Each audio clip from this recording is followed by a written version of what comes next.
di mana saksi 2 orang kita hadirkan, yaitu saksi yang mengetahui tentang perjanjian, ada 3 poin perjanjian, alhamdulillah terkonfirmasi dengan baik dan benar.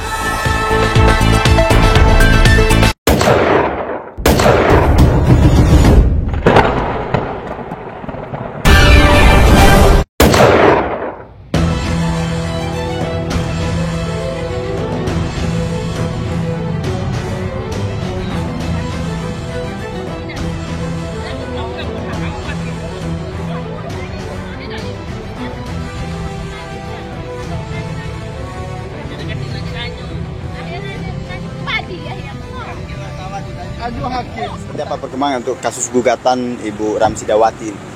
Baiklah pemirsa, untuk sidang gugatan Ibu Ramsidawati ya. PS PT KJS yang ingkar janji ini adalah hari ini saksi, di mana saksi 2 orang kita hadirkan, yaitu saksi yang mengetahui tentang perjanjian, ada 3 poin perjanjian, alhamdulillah terkonfirmasi dengan baik dan benar.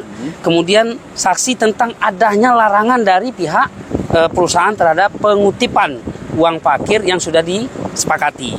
Nah, tadi memang saksi kita juga membenarkan ada mediasi, kemudian menyatakan bahwa pihak KJS boleh memungut. Ada betul, di saksi kita mengakuin itu. Ya. Tapi fakta di lapangan ada yang melarang secara langsung. Dia kan boleh, setiap mobil yang mau parkir ke kantong parkirnya Bu Ramsidah silakan. Nah, silakan kutip biaya. Tapi terlepas dari itu dia melarang, nggak boleh parkir situ. Apa yang mau kita kutip? Orang mobilnya nggak boleh mampir. Suruh keluar. Kan gitu. Ada videonya. Nanti pada sidang berikutnya kita akan tayangkan melalui Infokus terhadap pengusiran mobil yang tidak boleh parkir di tempat kantong parkirnya Bu Ramsidah. Itu merupakan bukti kunci kita nanti. Dan kemudian perjanjian itu alhamdulillah diakui oleh perusahaan adanya.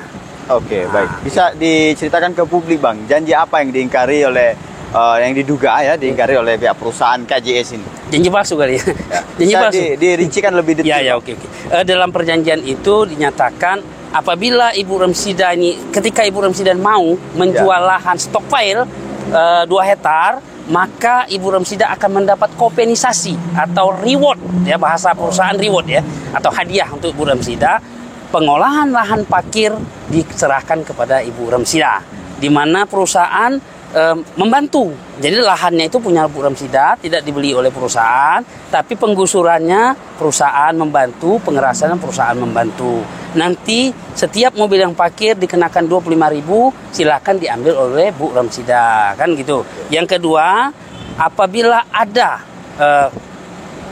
keluarga Bu Ramsidah ini yang layak dan pantas untuk bekerja di perusahaan tersebut, memenuhi persyaratan, maka dibantu oleh perusahaan untuk diterima.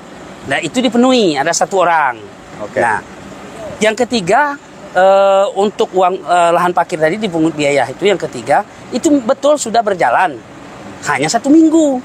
Sisanya itu dilarang dengan alasan perintah atasan tidak boleh lagi pungut parkir karena ini ilegal. Oke. Nah, baik. habis itu dilaporkannya lah klien kita ini ke Polres bahwa klien kita melakukan pungli. Oke. Nah, alhamdulillah faktanya tidak terpenuhi unsur gitu kan, sampai sekarang memang belum keluar SP3.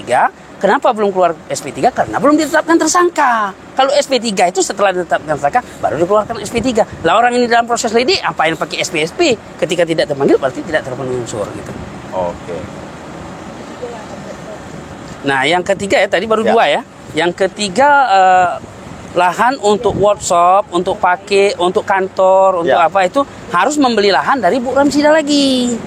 Nah, Bu Ramsidah bahkan telah memberikan untuk tempat reaksi itu silakan pakai, silakan gusur, digunakan oleh perusahaan sampai sekarang, tapi tidak mengut bayaran Ibu Ramsidah dan tidak juga meminta uang jasa. Jadi silakan dipakai. Ada lahan yang dipinjam oleh perusahaan, ada, dibolehkan oleh Ibu Ramsidah gitu kan. Nah, kemudian apabila perjanjian ini tidak dipenuhi, maka sanksinya itu batallah jual beli tersebut. Jadi tanah 2 hektar itu kembali lagi dengan Bu Ramsidah. Dengan tergugat, Pak? Ya, tergugat. Oke. Sampai hari ini untuk kedepannya bisa Abang ceritakan sedikit? Untuk kedepannya pada sidang berikutnya kita masih menghadirkan 4 orang saksi terkait dengan kepemilikan lahan dan terkait lagi dengan pengusiran ini, tidak boleh parkir ini. Masih 4 orang lagi. Sidang berikutnya di tanggal 25 hari Selasa bulan Juni 2024.